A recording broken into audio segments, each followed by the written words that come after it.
چطوری ماما؟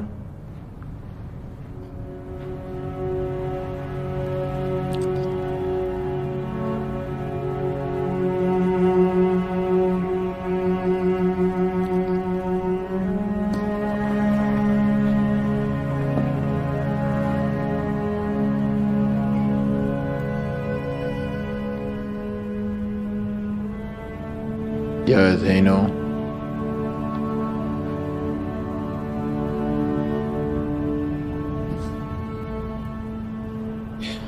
بذار عکس نوت رو بهت نشون بدم. پسر من اسمش بابکه.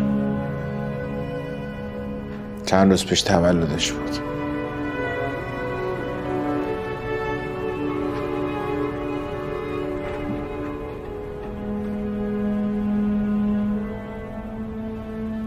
چند ماه با هم دیگه زندگی کردیم. الان 2 روز رفته.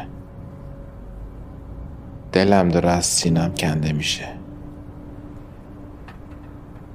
تا چجوری منو ول کردی رفتی ماما؟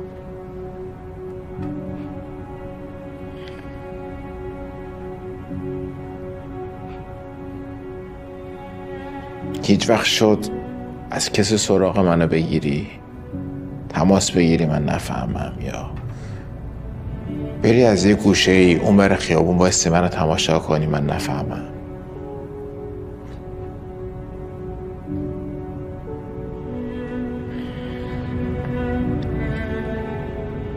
خاله که مرد نگفتی بچه من چی میشه؟ کجا میخوابه؟ از کجا میاره میخوره؟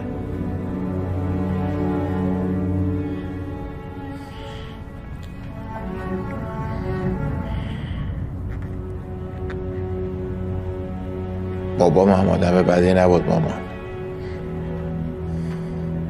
بلایی که تو سرش آوردی هم آدم بدی شد هم بابای بدی شد.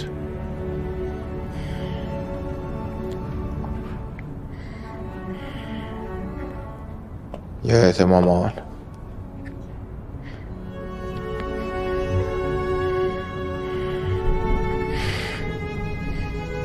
با قند شکن کوبیدم رو پاش.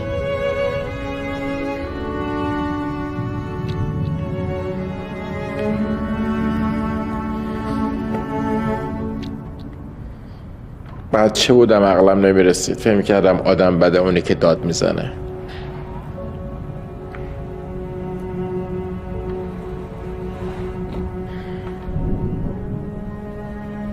بابا هم مرد.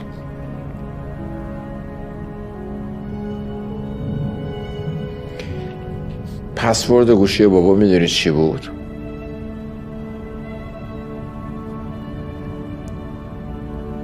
تاریخ تولد تو.